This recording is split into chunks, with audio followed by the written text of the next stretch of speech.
Hi, Jason from BananaMana Films. Three of the other features added to the Sony a7S Mark II were slow motion in HD, SLog3, and 5-axis stabilization.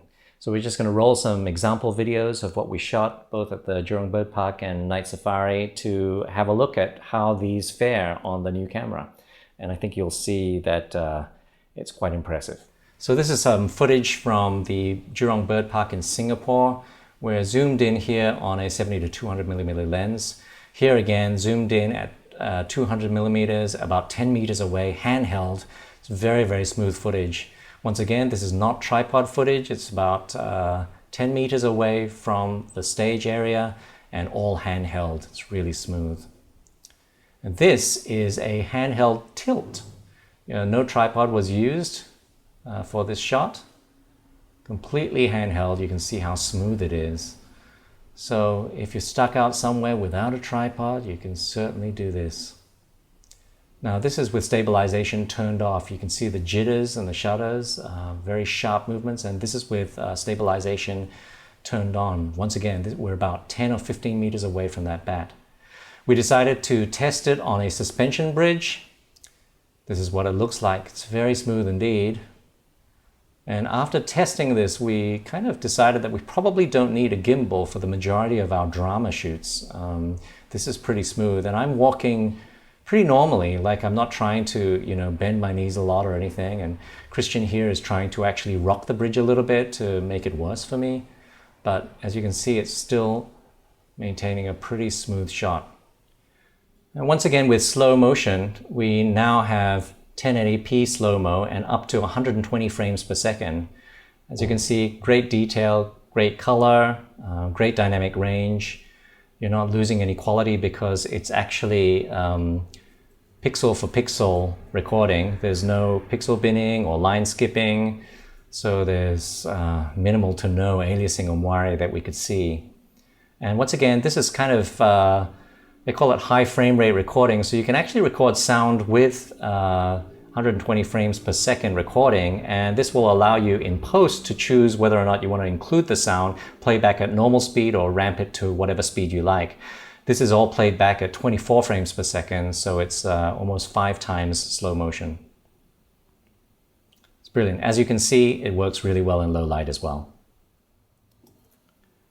And this was just a simple test of SLog3.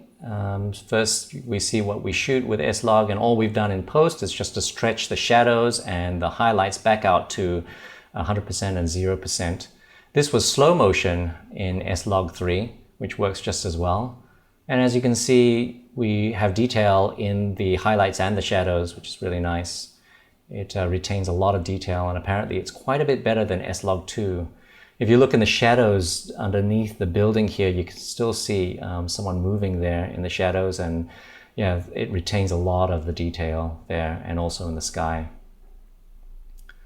So once again, we were pretty happy. This is a very good example of SLog3. In the shadows under the rocks, lots of detail, and the water, which is quite bright, isn't blowing out at all. So the addition of SLog3, slow motion, and 5-axis stabilization is an amazing thing on the A7S Mark II. In particular, slow motion in HD is something that we were really hoping for. In the last camera, we only had 720p. We need it for most of our productions, but the fact that we can also record sound with it is a boon to production, because in post, we then have the choice of playing it back in normal speed or ramping it to a different speed. And sometimes you even want to ramp it to a different speed, but keep the sound. That slightly slowed down sound is kind of spooky, and it can be used to great effect. 5-axis stabilization is fantastic because we often use unstabilized lenses. Some of the old primes don't have stabilization internally, so having it in camera is fantastic because we can use any lens we like. Not only that, if you have it in the lens as well, it adds to it, and it makes it even smoother. Another thing that I didn't mention is that you can actually change the amount of stabilization based on the focal length of the lens. So if you have a really long lens, you can get a bit more aggressive stabilization, which is fantastic. So you can actually ramp it up or ramp it down based on how much sort of stabilization you want.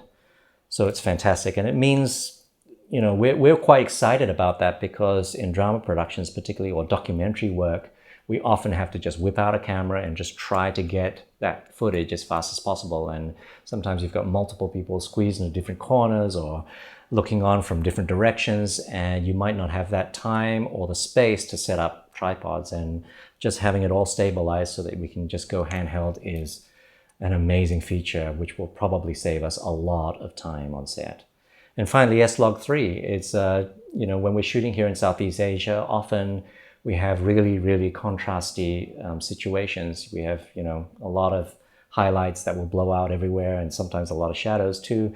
And so being able to squeeze 14 stops of dynamic range into the camera, and then being able to get it out later in post is something that I think we'll really appreciate, particularly, like I said, here in Southeast Asia, where we're very, very contrasty situations. So those features, along with the 4K internal, are, I think, killer features in this new camera. Thank you, Sony.